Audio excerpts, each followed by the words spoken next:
Voilà donc les premiers mots du président Hollande en voyage officiel en Tunisie. C'est toujours, les voyages au Maghreb sont toujours extrêmement à la fois précieux et délicats pour les présidents français. On peut dire que c'est encore plus délicat dans le contexte du jour. Lofty Maktoum, c'est très compliqué pour le président Hollande de se féliciter de ce qui se passe en Égypte devant un pouvoir tunisien qui est plutôt lié, même s'il est plus modéré que, on va d'ailleurs développer les différences entre les deux régimes, mais plutôt lié au régime du président Morsi et qui vient d'être déchu. Donc il y a une extrême prudence de la diplomatie française. Elle parle d'échec en ce qui concerne l'Égypte. Et c'est d'ailleurs assez frappant de voir la différence qu'il y a entre les propos officiels, diplomatiques, puis la façon dont l'opinion publique vit ça, c'est-à-dire de façon beaucoup plus joyeuse en disant l'armée aide le peuple à se débarrasser d'un régime qu'il déteste. Absolument. C'est d'autant plus délicat que le président Hollande a serré la main d'un président provisoire et que demain, il s'adressera à une assemblée nationale constituante, non pas à un parlement, mais à une assemblée nationale constituante, en retard de 9 mois sur l'objectif pour laquelle elle a été élue, à savoir la rédaction d'une constitution. Permettez de rebondir sur le parallélisme avec l'Égypte. Tout le monde se souvient de la déclaration du l'ex-président Moubarak après la fuite de Ben Ali. Il a dit « L'Égypte n'est pas la Tunisie ». Hier, M. Ghanouchi a dit « La Tunisie n'est pas l'Égypte ». Moubarak a eu tort. On verra ce que réserve l'avenir. Vous nous laissez conclure nous-mêmes. Lofty Maktoum, de toute façon, ce voyage, il était compliqué pour François Hollande. Il vient après le voyage en Algérie, il vient après le voyage au Maroc. On connaît la susceptibilité des 3 grands pays du Maghreb et les Tunisiens ont peut-être pas apprécié d'être les derniers. C'est le premier voyage officiel en même temps d'un président français depuis la chute de Ben Ali. Oui, c'est vrai. Et puis le timing est vraiment malheureux. Déjà sur le plan intérieur, par ce décalage et ce retard, et aussi par ce qui se passe du point de vue géopolitique et stratégique dans la région, avec évidemment l'Égypte. Mais moi, si j'avais l'opportunité de m'adresser au président, je lui dis « Monsieur le Président, vous serrez la main d'un président provisoire. Vous avez 3 questions à lui poser. La première, est-ce qu'on a avancé sur l'enquête du martyr Chokri Belaïd ? Quelles mesures ont été prises pour éviter que dorénavant une fille violée soit arrêtée au motif qu'il y a eu une atteinte à la pudeur ? Et je vous rappelle que les chômeurs sont toujours au chômage, l'inflation augmente, l'insécurité augmente. Oui, ça, en même temps, le président tunisien pourrait dire c'est un peu pareil chez vous, donc peut-être qu'il ne lui posera pas ces questions-là. Sauf que M. Hollande a été élu en tant que président et qu'il a un parlement. Là, vous êtes en face d'un collectif provisoire dont la mission est très précise et qui a été dépassée depuis longtemps. Denis Bochart. Oui, je crois que c'est effectivement un voyage difficile, en toute hypothèse, ne serait-ce que parce qu'un président français, que ce soit au Maroc, en Algérie ou en Tunisie, est toujours soupçonné d'ingérence. Et effectivement, le président est pris entre le risque d'ingérence, mais également le risque de cautionner un pouvoir qui, comme on vient de le dire, est un pouvoir provisoire avec des tensions internes qui sont tout de même beaucoup plus fortes que ce que le président Marzouki a laissé entendre. Donc, on va voir comment il va se tirer de ce voyage. Je pense que il y a effectivement un processus engagé en Tunisie, parfois difficile, avec parfois de fortes tensions, avec parfois des turbulences, avec l'assassinat de Belaïd. Mais c'est un processus qui fonctionne quand même s'il est chaotique. Il y a donc un projet de constitution qui doit être encore discuté, amendé. Il a pris effectivement 9 mois de retard. À plusieurs reprises, le calendrier a été déplacé. Mais je pense qu'on peut faire confiance à la Tunisie. Parce que si la Tunisie n'arrive pas à devenir un pays véritablement démocratique, je me demande quel pays dans le monde arabe pourra devenir démocratique. La Tunisie a tous les atouts. C'est le mieux armé. Hein, au niveau des élites, au niveau de la formation, au niveau de son modèle de développement économique, de développement social, au niveau du rôle de la femme. Donc je crois que l'enjeu, me semble-t-il, est fondamental. Ernarda ne fait pas exactement les mêmes erreurs que les frères musulmans, où on a le sentiment qu'ils sont plus pragmatiques, c'est-à-dire ils sont tentés par la même radicalité, mais ils vont moins loin qu'en Égypte. Pardon, je suis pas vraiment d'accord. Dans le livre que je viens de publier, que nous avons montré à l'antenne, Sauver la Tunisie chez Fayard, j'avais élaboré une approche en termes de protocole islamiste qui guide la politique et le mouvement islamiste, du parti islamiste Ennahda. En cela, il y a une très grande similitude entre ce qui s'est passé en Égypte et ce qui se passe en Tunisie. Le propos premier, c'est quoi ? C'est changer, reconstruire le modèle sociétal en entier. Peupler tous les centres de décision d'islamistes, nier le processus, le pluralisme, nier le processus juridictionnel, la séparation des pouvoirs, etc. Et c'est ce qu'on constate malheureusement en Tunisie. En Tunisie, il est vrai, la société civile s'est développée de façon fulgurante depuis la révolution.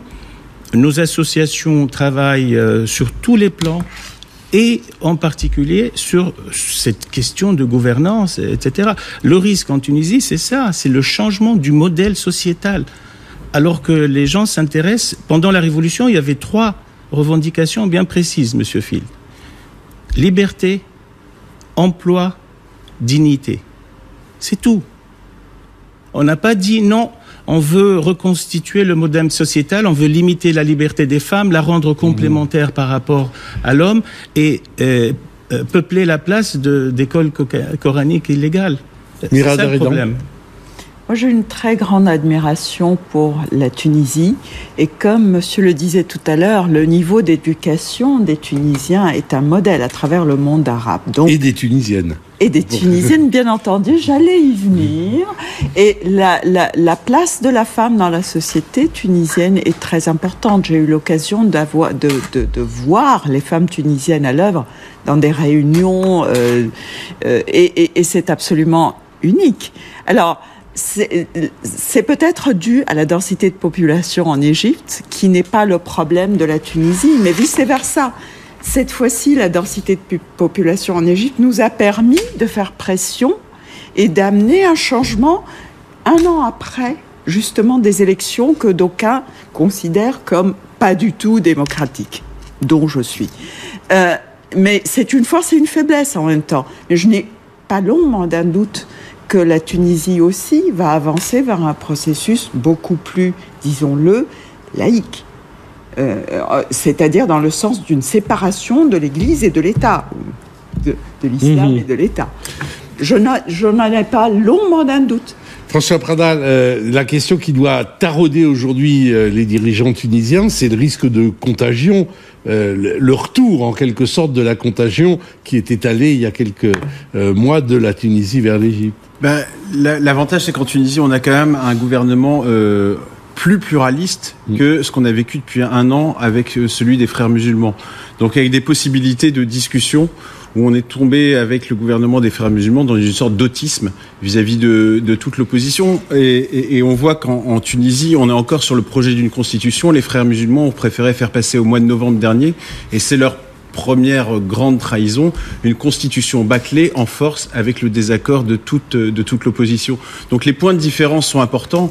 Après, les motivations, quand on parle de pain, de liberté, de justice sociale, je crois que vraiment la révolution tunisienne a été le déclencheur de la révolution égyptienne, même si toutes les conditions étaient là en Égypte. C'est parce que à un moment donné, on a vu que c'était possible de faire tomber le raïs, que les Égyptiens ont eu le courage de faire tomber Moubarak, et aujourd'hui de s'affronter au régime.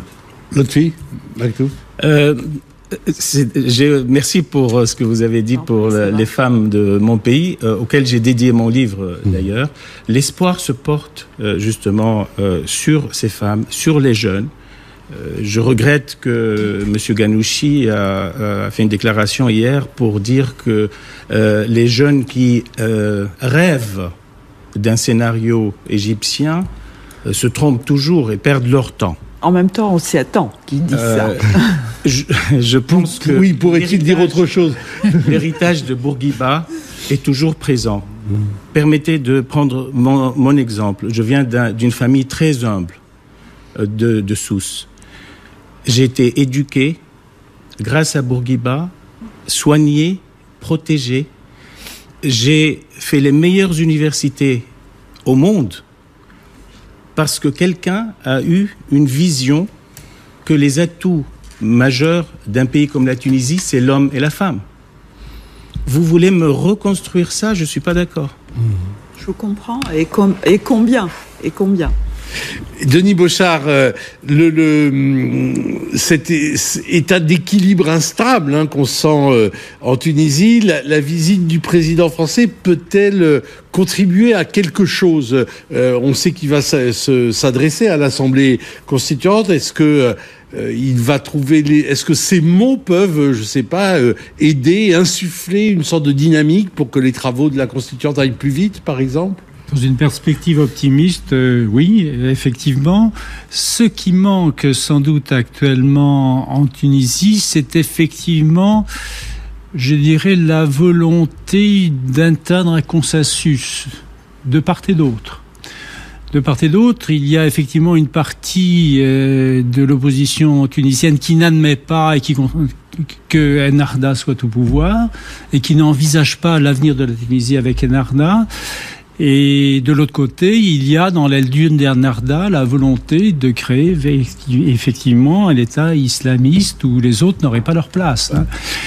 Si le passage de président Hollande peut donner une impulsion, une incitation à essayer de trouver des compromis concrets notamment sur la Constitution, bien, ce voyage aura été utile. Est-ce qu'on peut s'attendre à une résistance, y compris armée, des frères musulmans? Alors justement, je voulais revenir là-dessus pour dire pourquoi est-ce qu'effectivement il y a des organes de presse qui ont été condamnés ou fermés, est-ce qu'il y a des arrestations, etc. Dans quel pays démocratique au monde est-ce qu'on peut admettre que les gens prennent la parole à la télévision pour appeler au meurtre? C'est pas possible. Et surtout dans des conditions pareilles. Les gens sont exposés, ils sont dans les rues. Appeler au meurtre à la télévision, ce qu'ils ont fait. Que ces gens-là appellent au djihad, ça veut dire ce que ça veut dire. C'est intolérable. Donc, au point de vue de la sécurité nationale, il fallait faire quelque chose. Alors, reste à savoir si ça va être ponctuel, conjoncturel ou structurel. Voilà, je suis d'accord. Une réaction? Alors, coup d'État ou pas coup d'État, moi je dirais que c'est un coup de société. On revient toujours à la même chose. Mais un coup de société armé, avec l'aide de l'armée. Oui, peut-être avec l'aide, mais à la fois un modèle sociétal et à la fois les revendications, ce que vous avez dit justement. N'oubliez pas qu'il y a des chômeurs qui attendent depuis la Révolution. Mon association travaille à Sidi Bouzid, à Siliana, c'est-à-dire dans les régions qui ont été complètement ignorées pendant le règne de Ben Ali et qui attendent toujours. Alors, en plus de cela, le tourisme, qui est bien sûr une source très importante de revenus, il n'y a plus personne qui vient en Tunisie parce qu'il n'y a pas de sécurité. Tout cela fait que les gens réagissent et en cela, je me permets une comparaison avec ce qui se passe au Brésil, avec ce qui se passe en Turquie, évidemment en Égypte et chez nous. Il y a un autisme face aux revendications des familles, des ménages, des mères de famille. Tout le monde veut la même chose à travers le monde, c'est-à-dire une sécurité, c'est-à-dire la capacité de pouvoir rêver à un monde meilleur, de pouvoir éduquer les enfants, les soigner et de pouvoir avancer vers le bien-être. C'est tout. On ne demande pas la lune. François Bradal. Moi, je crois que c'est très important, cette revendication de justice sociale. Depuis janvier, il y a 1000 grèves par mois en Égypte, dans des conditions très difficiles, de travailleurs qui sont payés moins de 50 € par mois, à travailler dans des entreprises parfois qui marchent très bien, comme celle du canal de Suez. Et le canal de Suez rapporte de plus en plus d'argent. Et ces grèves ont été totalement criminalisées, non seulement par le régime militaire, mais la criminalisation de la grève et des demandes des droits sociaux a été renforcée par les frères musulmans. 50 000 livres d'amende, ça fait à peu près 5 000 €, voire de prison pour les syndicats. Interdiction des syndicats indépendants, alors que c'était un des faibles acquis de cette révolution, c'est-à-dire la possibilité de créer des syndicats indépendants. Donc on voit que derrière cette révolution, on a vraiment une révolution sociale à laquelle un pouvoir en place n'a pas répondu. Et que c'est, à mon avis, la dynamique essentielle. C'est ce qu'a préparé d'ailleurs la révolution de 2011, dès 2007, avec le mouvement Kefaya du 6 avril, etc., à Maal el-Koubra. Il y avait justement, les ouvriers se mettaient en grève. Et je crois que c'est le premier point auquel va être confronté le pouvoir de transition. Denis Bochart, on a beaucoup dit, et vous l'évoquiez à demi-mot dans votre dernière intervention, en gros, il y a eu un soulèvement populaire, le printemps arabe qui s'est en quelque sorte rigidifié. On a parlé de l'hiver qui succédait au printemps, etc. Or, en fait, c'est parce qu'on a le nez sur l'événement. On est peut-être dans un processus révolutionnaire continu, et c'est peut-être ça que les événements égyptiens nous apprennent. C'est le printemps arabe qui continue, et dans ces soubresauts-là, finalement, à l'échelle de l'histoire, 2 ans, 3 ans, c'est rien pour un basculement révolutionnaire tel qu'il est indiqué par nos amis. Oui, c'est un processus révolutionnaire qui va continuer pendant encore quelques mois, peut-être même quelques années. La phase qui s'ouvre va être très délicate en Égypte, parce que place Tahrir, dans cette foule qui rejetait le président Morsi, il y avait de tout. Il y avait à la fois naturellement les déçus des frères musulmans. Il y avait la gauche, il y avait également les salafistes, le parti An-Nour, qui avait pris ses distances à l'égard des frères musulmans. Il y avait les nostalgiques de Moubarak, et puis il y avait les vrais révolutionnaires de janvier 2011 qui sont frustrés d'avoir vu la révolution prise par Morsi. Alors, le gouvernement qui va s'installer, ce pouvoir qui va s'installer, il va être composé de qui ? Et qui va-t-il représenter ? Et qui va-t-il représenter ? Parce que, en plus de ça, cette révolution, c'est à la fois sa force et sa faiblesse, c'est une révolution sans chef. Baradei n'est pas un véritable chef charismatique. Je pense qu'il est plus connu au niveau international qu'il ne l'est en Égypte, même si maintenant on parle de lui plus à la télévision. Mais c'est pas un homme charismatique, c'est pas un homme charismatique, c'est pas un homme fort. Raison de plus pour vous revoir bientôt sur ce plateau pour décrypter les nouveaux événements qui s'annoncent. Merci madame, merci messieurs.